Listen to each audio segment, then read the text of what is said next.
Jeden czar mógł zmienić przebieg historii w Gothicu. Niektóre zaklęcia w Gothicu mogą zmienić bieg historii, nie tylko te, które są wszechpotężne. No bo umówmy się, jednak utworzenie bariery oczywiście wpłynęło na cały przebieg Gothica. Ale co by się stało, gdyby na przykład któryś z arcymagów, dajmy na to Xardas, wtedy największy kozak, w momencie buntu Gomeza stwierdził: nie mogę na to patrzeć, rzucam deszcz ognia, wszyscy, którzy tutaj są, poniosą karę. Ale on nie był rzeźnikiem, tak samo rzeźnikiem nie byli pozostali magowie, ale istnieją czary, które mogą wykorzystywać wszyscy mieszkańcy kolonii, a jedyne co ich ogranicza, to ilość ich zasobów magicznych. Jedna z książek w Gothicu mówi, że magus w oparciu o własne zasoby magiczne może kształtować żywioły wedle własnych upodobań. I tutaj pojawia mi się pytanie w głowie, czy my podczas wydarzeń z Gothica I jesteśmy świadkami użycia kontroli przez kogokolwiek? Zaklęcie kontrola z pierwszej części jest naprawdę ciekawe od strony fabularnej. Jak sama nazwa wskazuje, pozwala kontrolować kogoś, co w kontekście wydarzeń w kolonii może mieć sens. Od strony mechanicznej to naprawdę potężne narzędzie, przynajmniej takie się wydaje. Taki as w rękawie, który może zmienić bieg wydarzeń i dać ogromną przewagę nad innymi. Może też dużo zmienić. I wtedy w mojej głowie pojawiło się pytanie, skoro istnieje taki mocny czar jak kontrola, który został nadany ludziom przez arcydemona, czyli tak naprawdę wysłannika jednego z bogów, to na jak wiele pozwalają sobie bogowie i jak często zmieniają historię wedle własnych upodobań. Teoretycznie nie mogą ingerować w świat, a w praktyce jesteśmy niczym pionek na takiej szachownicy. Może ta mechaniczna strona tego zaklęcia nie jest zbyt ciekawa, natomiast fabularna to jest totalna miazga. Nie wiem, czy w ogóle jesteś świadomy, jak ta kontrola działa, ale wyobraź sobie, że mając odpowiednie pokłady many, dajmy na to Iberion, Korkalom lub ktoś inny z tej świty, z jego ekipy z obozu na bagnie, mógłby kontrolować kogo by chciał. Bo jednak wiesz, śniący nie był dobry i mógłby skorzystać z tego czaru do tego, żeby na przykład ułożyć sobie wygodniej ten swój plan, pojawić się w świecie i wygrać jakby tą walkę odwieczną dobra ze złem. Wyobraź sobie sam początek Bractwa. Iberion doznaje jakiejś tam wizji, postanawia: dobra, biorę ekipę, rzucam kilofy, czytam miecze, bo też nie do końca wiadomo, kim oni byli, zanim założyli ten obóz na bagnie. Spekuluje się, że byli to zwykli kopacze, no ale ciężko się doszukać tak naprawdę konkretnych informacji, kim był Iberion wcześniej. Można tylko spekulować. Wyobraź sobie, stają kilofami czy tam mieczami, mówią: dobra, idziemy na bagna, zostawiamy Gomeza, co będzie to będzie. Dlaczego Gomez miałby na to nie zareagować? Dlaczego ci ludzie mieliby odpuścić sobie ówczesne życie na przykład w starym obozie, gdzie jest względnie bezpiecznie w porównaniu do na przykład tego, co się dzieje poza murami jakiegokolwiek z obozów? Mieliby wyruszyć na bagna z Iberionem. Czy istnieje twoim zdaniem szansa, żeby ci ludzie, którzy poszli za Iberionem i utworzyli te jakby pierwsze struktury bractwa, wiesz, odnaleźli świątynię, odnaleźli bagienne ziele, czy te osoby mogły już być skontrolowane w tamtym momencie, czy raczej nie? Myślę, że Iberion raczej nie znał tego zaklęcia od początku. Wydaje mi się również, że większość osób po prostu poszła za nim, bo zrobili to świadomie, mając dość tyranii Gomeza. Wiemy, jak wyglądały rządy jego w starym obozie. Kontrola dopiero w trakcie misji mogła okazać się przydatna dla bractwa, więc niekoniecznie musieli mieć ją od startu. Później mogli z niej korzystać w kolejnych działaniach, żeby realizować swoje plany. No tak, no wiesz, oczywiście ten Gomez już był tyranem na pewno wcześniej, może nawet gorszym niż w momencie, kiedy my go poznajemy. Spodziewam się, że nie był to raczej przyjazny władca, nie był to ktoś, który by sobie pozwolił na to, żeby nagle mu odeszło wielu ludzi. A z racji tego, że te bractwo zostało utworzone 5 lat przed wydarzeniami z Gothica I, to wtedy już istniał nowy obóz. I tak, Gomez ma ograniczoną liczbę osób. Na przykład, dajmy na to, w starym obozie jest 200 osób. Połowa odchodzi z Lee i tworzy się nowy obóz i zostaje 100 osób. Mało. A tu wiesz, szychty w kopalni, strażnicy, plac wymian, wszystko trzeba zorganizować. Każda osoba by się przydawała do tego, żeby pomóc. Każda ręka do pracy. A tu jeszcze na przykład 20 osób, czy tam ileś z tej grupy mówi do Gomeza: my odchodzimy na bagna, nie? Trzymaj się.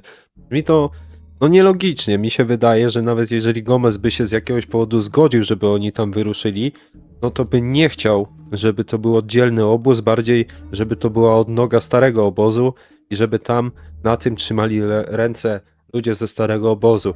A nawet zakładając, że oni mu w zamian dali te bagienne ziele na przykład, no to czemu miałby im dawać bryłki? Czemu miałby się na to zgodzić, żeby z nimi iść na wymianę handlową? Druga sprawa jest taka, że to nie było tak raczej, że oni poszli i od razu wiedzieli, jak przetworzyć te bagienne ziele, żeby one pozwalało im wejść na ten błogi high, nie? Więc moim zdaniem jak najbardziej o tych decyzjach, żeby oni mogli wyruszyć, mogła zadecydować właśnie kontrola. Może niekoniecznie Gomeza, ale bardziej pod takim kątem na przykład przejęcia jednego z jego doradców i powiedzenia mu: słuchaj, to będzie dobry pomysł. A w momencie, kiedy my ich poznajemy, to już są koksy po 10 latach w kolonii. Wcześniej tak naprawdę to też mogły być jakieś leszcze, których łatwo skontrolować. Też mi się nie wydaje, żeby ten czar był łatwy do użycia przez Iberiona, ale musiał w sobie mieć coś takiego, co pozwoli mu tych ludzi przekonać, że to jest dobry wybór. Gomez mógł zostać skontrolowany, choć gra tego nie pokazuje nam wprost, ale patrząc na to z innej strony. Nagle znika kilka osób i udaje się na bagna. No i co? Można sobie wyobrazić, że albo Gomez nie zdawał sobie z tego sprawy, albo został w pewien sposób zmanipulowany, co dało bractwu przewagę, no bo dlaczego nic z tym nie zrobił, dlaczego nie reagował? No sam Kruk też jest tu dobrym przykładem, no wydaje się, że chce wiedzieć, co się dzieje na bagnach, dlatego wysyła bezimiennego na przeszpiegi. Może kryć się w tym drugie dno. I nie wszystko jest takie, jakie nam się wydaje.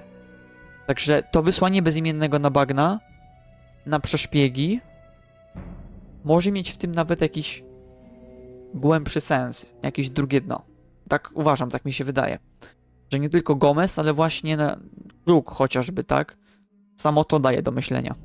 Właśnie, dajmy na to Kruk. Ktoś, kto mógłby zatrzymać Gomeza przed tą tyranią i powiedzieć mu: dobra, niech sobie idą.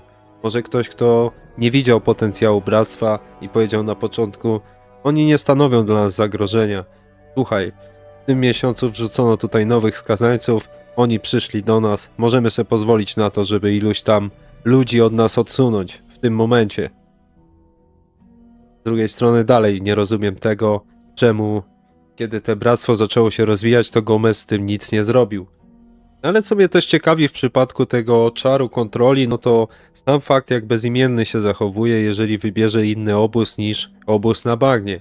Tak jak jesteśmy członkiem starego obozu, co jest przez wielu ludzi uważane za kanoniczne, no to Kruk mówi, że musimy mieć kogoś na bagnach.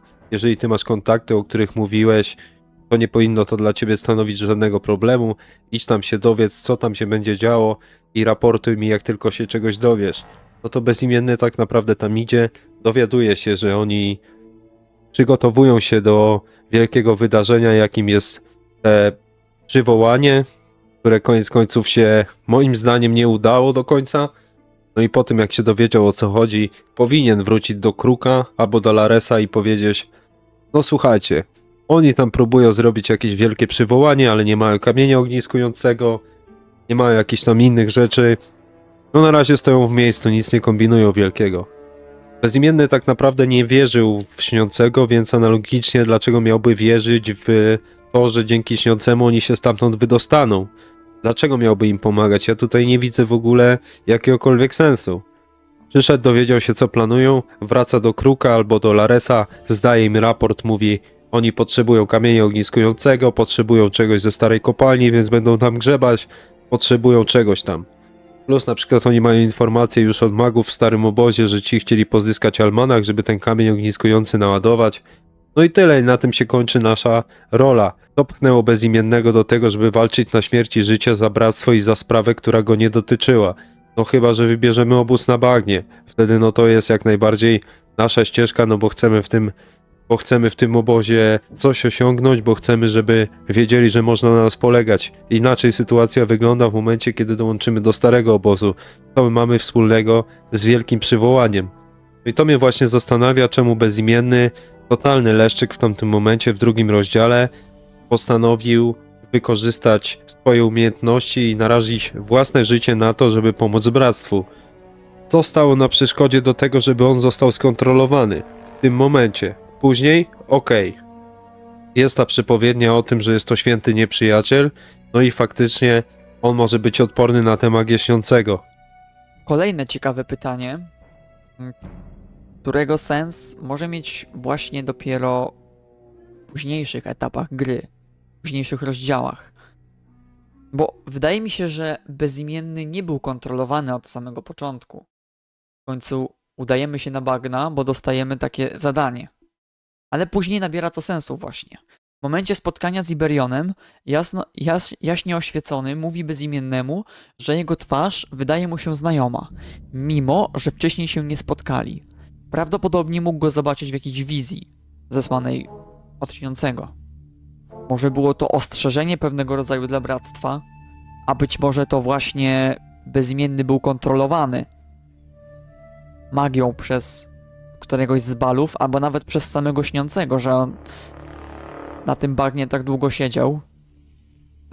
Taką mam po prostu rozkminę na ten temat. No jakby się nad tym zastanowić, to rozkmina jest tęga, wiesz, jakby wiadomo, że tak nie było i tak dalej, no ale zdarzało mi się grając w Gotika rozkminiać, wiecie, mają dostęp do takich czarów, dlaczego z nich nie korzystają? Ale często te decyzje bezimiennego są takie nielogiczne, wiesz, nawet jeżeli nie był sterowany przez któregoś z balów, czy skontrolowany przez Śniącego, no to na przykład mógł być skontrolowany przez Adanosa, który chciał przywrócić równowagę i dlatego koniec końców dążymy do tego, żeby te wszystkie artefakty zniszczyć i żeby wygnać wpływ bogów z naszego świata. Czy na przykład mógł być skontrolowany przez Inosa, dlatego walczył sobie ze sługami Beliara. No bo zastanówmy się nad tym, nawet w dwójce, dlaczego on by miał tam walczyć? On powinien stamtąd uciekać czym prędzej. Jedzyncem to miał jasny cel, ale też jakby w ogóle nie odczuł korzyści z tego, że upadła bariera na początku, bo jako jedyny został przygnieciony tymi głazami. Nie wiadomo było, czy przeżyje. Xardas go przywołał tak naprawdę. Gdyby tego nie zrobił, no to by zrobił coś heroicznego, ale czy logicznego? No raczej nie. Dlaczego bezimienny idzie sobie po jakiejś starej, powiedzmy, jaskini, dajmy na to na cmentarzysku orków, znajduje miksturę i wpada na pomysł, że a czemu by jej nie wypić, nie? Dlaczego na przykład bezimienny często naraża własne życie za kilka bryłek rudy, albo robi coś dla ludzi, którym nie powinien ufać? On trafił do kolonii karnej, gdzie jest pełno przestępców i oni mu dają na przykład jakieś zadanie, nie wie czy go nie okłamią, czy nie będą chcieli go zaatakować, albo nawet zgładzić, a mimo to mówi, dobra, spoko mordeczki, to ja dla was wykonam tego questa, pójdę, zrobię to i tamto. Często właśnie bezinteresownie narażając swoje życie. Dajmy na to na przykład odbijanie wolnej kopalni. Z jednej strony fajnie się zachował, jak bohater chciał Gornowi pomóc, chciał pomóc nowemu obozowi pokonać tych złych najeźdźców i to trzeba jak najbardziej propsować, ale z drugiej strony się nad tym zastanawiasz i myślisz, no on był samobójcą, poszli we dwóch w miejsce, gdzie były 2 tuziny strażników. Co on tam chciał osiągnąć? Kto by się na to zgodził? No nikt. No ale w historii Gotika też spotykamy innych bohaterów, którzy wydają się być albo skontrolowani, albo na których zostały użyte jakieś inne czary z tej magii śniącego, na przykład Nyras czy Lukor. Jest na przykład taki czar, który się nazywa Gniew i nie występuje w tej oficjalnej wersji Gotika. Znaczy, no występuje, ale bez kodów jakby go nie użyjemy. Sprawia on, że cel pada na kolana, wrzeszczy, atakuje najbliższą osobę, zupełnie jak Lukor na cmentarzysku orków. Czy to dowodzi, że Śniący na kogo mógł, to wpływał pod barierą i jakby wykorzystywał tę magię na randomowych postaciach? To jeżeli tak, no to przebieg tej historii mógłby zupełnie się zmienić. Czy my jesteśmy świadkami tego, jak Śniący skrupulatnie wykorzystuje te czary przeciw Beziemu? Tak, wydaje mi się, że śniący mógł skrupulatnie wpływać na swoich wyznawców. Przykładem są właśnie Nyras czy Lukor. Ich zachowania i reakcje często wyglądają jak efekt kontrolujących czarów lub jakiejś manipulacji. No Nyras, no to już totalnie, jak ten kamień ogniskujący zabrał, odwaliło mu totalnie, tak? Lukor na cmentarzysku orków, kiedy idzie do tej sali i nic nie znajduje, zaczyna wrzeszczeć, klęczeć i obwiniać o wszystko bezimiennego. Oczywiście później ginie, ale to mogło mieć wpływ właśnie magii samego śniącego. Tak jak mówię, no wydaje mi się, że mógł w jakiś sposób kontrolować swoich wyznawców, właśnie czy przez te zsyłane wizje, czy przez te zachowania, które widzimy w przypadku właśnie Lukora albo Nyrasa. A jeśli chodzi o gniew, którego nie ma w oficjalnej wersji, faktycznie pasuje do ich zachowań.